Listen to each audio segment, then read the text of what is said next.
வணக்கம். இது ஐபிசி தமிழின் காலை நேர பிரதான செய்திகள். முதலில் தலைப்புச் செய்திகள்.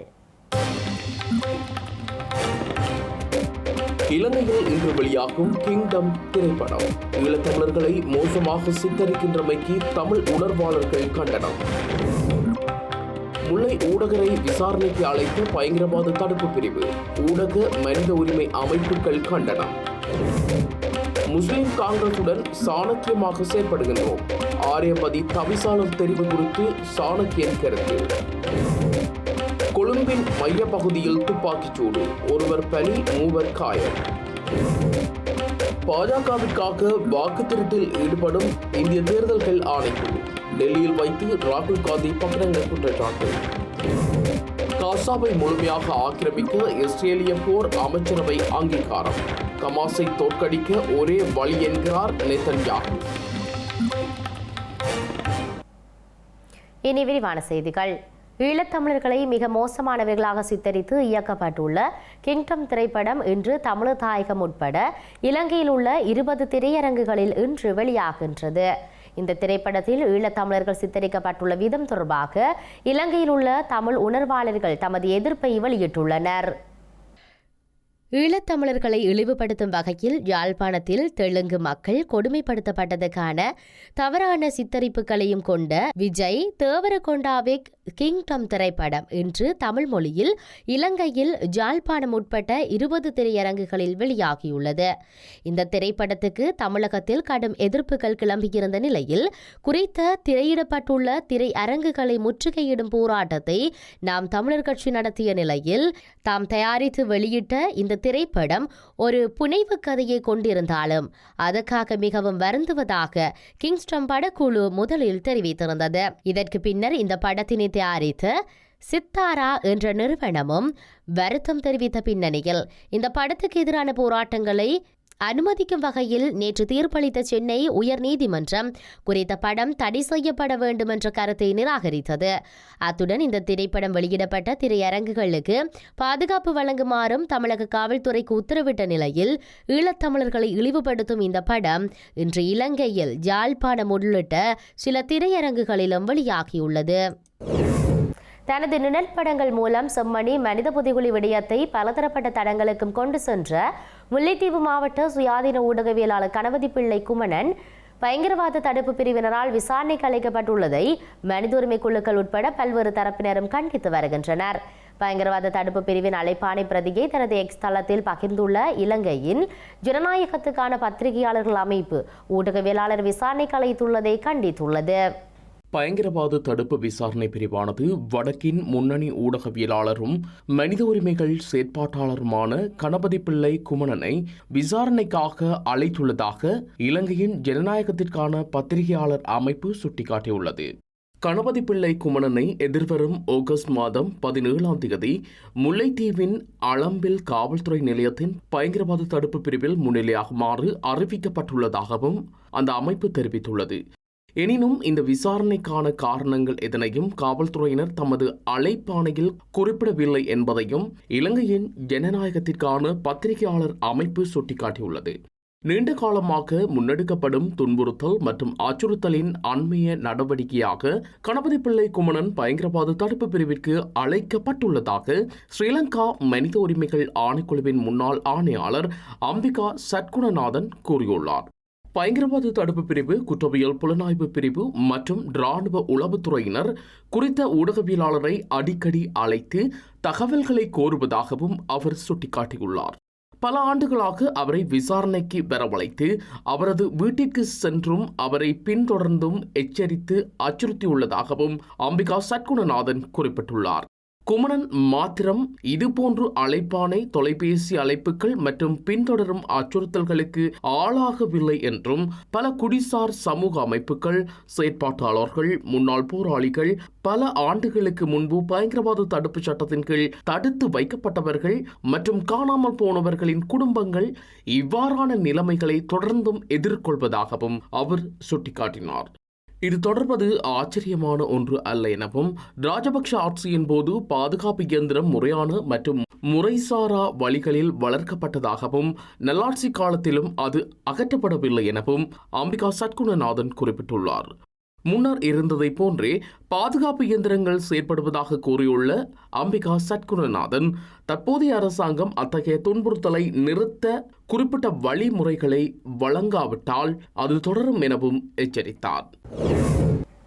மட்டக்களப்பு மண்முனை பெற்ற ஆரியம்பதி பிரதேச சபைக்கான புதிய தவிசாளராக மீண்டும் இலங்கை தமிழரசு கட்சியின் காத்தலிங்கம் செந்தில்குமார் தெரிவு செய்யப்பட்டுள்ளார். ஏற்கனவே தெரிவு செய்யப்பட்ட தவிசாளர் மாணிக்கராஜா அண்மையில் காலமாகியதில் ஏற்பட்ட வெற்றிடத்துக்கு புதிய தவிசாளர் தெரிவு செய்யப்பட்டுள்ளார். ஆரியம்பதி பிரதேச சபைக்கான தவிசாளர் பதவிக்கு தெரிவு செய்வதற்கான கூட்டம் கிழக்கு மாகாண உள்ளூராட்சி ஆணையாளர் ALM அஸ்மி மற்றும் உள்ளூராட்சி உதவி ஆணையாளர் ஆகியோர் பிரசன்னத்தில் சபை மண்டபத்தில் நடைபெற்றது. இதன்போது புதிய தவிசாளருக்கான முன்மொழிவினை உள்ளூராட்சி ஆணையாளர் கோரினார். இலங்கை தமிழரசு கட்சியின் மண்முனை பெற்று பிரதேச சபையின் பிரதி தவிசாளர் காந்தலிங்கம் செந்தில்குமார் முன்மொழியப்பட்டார். தவிசாளர் பதவிக்கு வேறு நபர்கள் முன்மொழியப்படாத நிலையில் ஏகமனதாக மண்முனை பெற்றின் தவிசாளராக செந்தில்குமார் தெரிவு செய்யப்பட்டார். பிரதேச சபையின் உப தவிசாளருக்கான பதவியானது தற்போது வரிதாக்கப்பட்டுள்ளதால் மீண்டும் அந்த பதவிக்கான வெற்றிடத்தை வர்த்தமானியில் பிரசுரிக்கப்பட்டு தெரிவு செய்யப்படும் என உள்ளூராட்சி ஆணையாளர் தெரிவித்தார். இந்த புதிய தவிசாளர் தெரிவில் நாடாளுமன்ற உறுப்பினர் சாணக்கியன் மற்றும் முஸ்லிம் காங்கிரசின் உறுப்பினர்கள் என பலரும் கலந்து கொண்டனர். நாடாளுமன்றத்தில் ஸ்ரீலங்கா முஸ்லிம் காங்கிரசுக்கும் தமக்கும் இடையில் ஏற்பட்ட விவாதத்தின் பின்னர் ஆரியம்பதி பிரதேச சபையின் தவிசாளர் தெரிவு எவ்வாறு அமையப்போகின்றது என பலர் எதிர்பார்த்திருந்தனர் என இரா சாணக்கியன் கூறினார். எனினும் இந்த தெரிவு விடயத்தில் கிழக்கு மாகாண தமிழ் பேசும் மக்களின் நன்மை கருதி முஸ்லிம் காங்கிரசுடன் சாணக்கியமாக செயற்பட்டுள்ளதாக இரா சாணக்கியன் தெரிவித்தார். எதிர்காலத்தில் கிழக்கு மாகாணத்தில் சிறப்பான புரிந்துணர்வுடன் அரசியல் நடவடிக்கைகளை முன்னெடுக்க வேண்டும் எனவும் குறிப்பிட்டார். கொழும்பு பொரளை பகுதியில் நேற்றிரவு நடத்தப்பட்ட துப்பாக்கிச் சூட்டில் காயமடைந்த இளைஞர் உயிரிழந்துள்ளார். உந்துருளிகளில் சென்ற 2 பேர் இந்த துப்பாக்கிச் சூட்டை நடத்தியுள்ளதாக பொரளை காவல்துறையினர் தெரிவித்துள்ளனர். பொரளை சகஸ்டபுர பகுதியில் நேற்றிரவு 8:40 அளவில் நடத்தப்பட்ட துப்பாக்கிச் சூட்டில் 4 பேர் காயமடைந்திருந்தனர். காயமடைந்தவர்கள் கொழும்பு தேசிய வைத்தியசாலையில் அனுமதிக்கப்பட்ட போதிலும் அவர்களில் ஒருவர் உயிரிழந்துள்ளார். கலனி பகுதியைச் சேர்ந்த 20 வயதான இளைஞரே உயிரிழந்துள்ளதாக அடையாளம் காணப்பட்டுள்ளார். காயமடைந்த 21, 22, 23 வயதான இளைஞர்கள் வைத்தியசாலையில் சிகிச்சை பெற்று வருவதுடன் அவர்கள் கொழும்பு 9 பகுதியைச் சேர்ந்தவர்கள் என தெரிவிக்கப்பட்டுள்ளது. T56 ரக துப்பாக்கியை பயன்படுத்தி இந்த தாக்குதல் நடத்தப்பட்டுள்ளதாக பொரளை காவல்துறையினர் கூறியுள்ளனர். தாக்குதல் நடத்தியவர்கள் சம்பவ இடத்திலிருந்து தப்பிச் சென்றுள்ள நிலையில் அவர்களை கைது செய்வதற்கான விசாரணைகள் முன்னெடுக்கப்பட்டுள்ளன. வரலாற்று சிறப்புமிக்க நல்லூர் கந்தன் ஆலயத்தின் வருடாந்த மகோற்சவத்தில் மஞ்சள் திருவிழா வெகு விமரிசையாக இடம்பெற்றுள்ளது. வரலாற்று சிறப்புமிக்க நல்லூர் கந்தனின் வருடாந்த மகோற்சவத்தில் மஞ்சள் திருவிழா நேற்று இடம்பெற்றது. முருகப்பெருமானுக்கு இடம்பெற்ற பூஜை வழிபாடுகளை தொடர்ந்து சிற்ப சாஸ்திர ஆகம விதிமுறைகளின்படி கலை அம்சமும் சிறப்புகளும் ஒருங்கே அமையப்பெற்ற அழகிய மஞ்சத்தில் முத்துக்குமர சுவாமியாக எழுந்தருளினார். ஆயிரக்கணக்கான பக்தர்கள் சூழ வள்ளி தெய்வானை சமேதராக முத்துக்குமாரசாமி மஞ்சத்தில் ஆலயத்தின் வெளிவீதி பலம் வந்து மீண்டும் ஆலயத்தில் எழுந்தருளச் செய்யப்பட்டார்.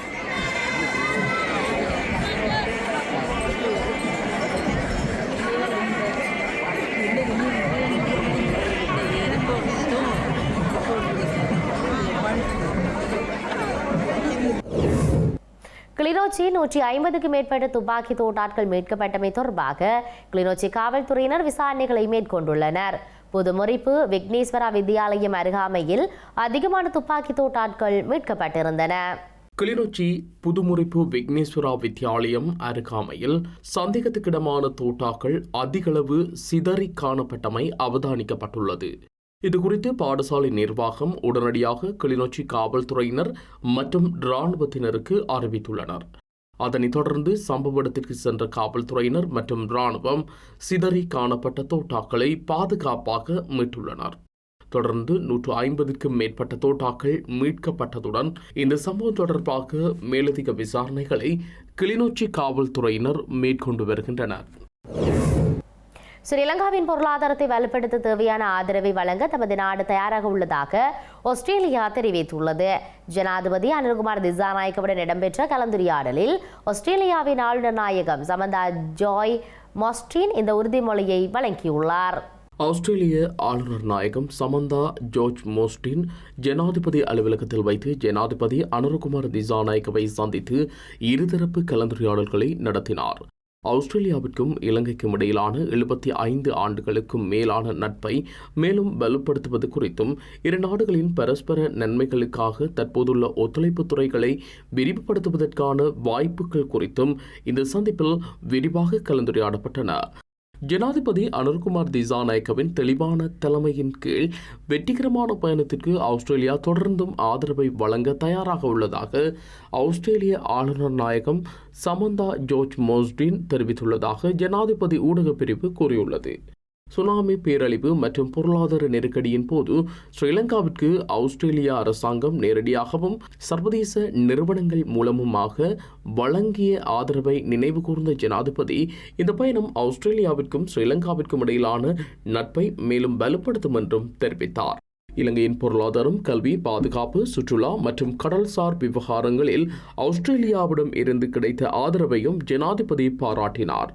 அதிக எண்ணிக்கையிலான இளைஞர்களுக்கு வேலைவாய்ப்பு, கல்வி மற்றும் தொழில் பயிற்சிக்கான மையமாக ஆஸ்திரேலியா மாறியுள்ளது என்று கூறிய ஜனாதிபதி இந்த துறைகளில் ஆஸ்திரேலியாவின் அனுபவங்களில் இருந்து இலங்கை அதிக பாடங்களை கற்றுக்கொள்ள முடியும் என்றும் அந்த அனுபவங்களை வெற்றிகரமாக பகிர்ந்து கொள்ள இலங்கை எதிர்பார்ப்பதாகவும் தெரிவித்தார். ஆஸ்திரேலிய முதலீட்டாளர்களுக்கு இலங்கையில் மிகவும் சாதகமான சூழல் உருவாக்கப்பட்டுள்ளதாகவும் ஜனாதிபதி இதன்போது சுட்டிக்காட்டினார். இந்திய தேர்தல் ஆணைக்குழுவானது பாஜகவுடன் இணைந்து சட்டமன்ற மற்றும் மக்களவை தேர்தலில் வாக்கு திருட்டத்தில் ஈடுபட்டு வருவதாக மக்களவை எதிர்க்கட்சித் தலைவர் ராகுல் காந்தி குற்றம் சாட்டியுள்ளார். டெல்லியில் இடம்பெற்ற விசேட ஊடக சந்திப்பில் புள்ளி விவரங்களுடன் ராகுல் காந்தி வெளியிட்ட விவரங்கள் இந்திய தேர்தல் ஆணைக்குழுவின் சுயாதீனத்தன்மை குறித்து கேள்வியை எழுப்பியுள்ளது. மகாராஷ்டிரா, மத்திய பிரதேசம், கர்நாடகா, ஹரியானா சட்டமன்ற தேர்தல், மக்களவைத் தேர்தல்களில் நடந்த முறைகேடுகள் குறித்த தரவுகள் மற்றும் புள்ளி விவரங்களை மேற்கோள் காட்டி ராகுல் காந்தி விளக்கமளித்துள்ளார்.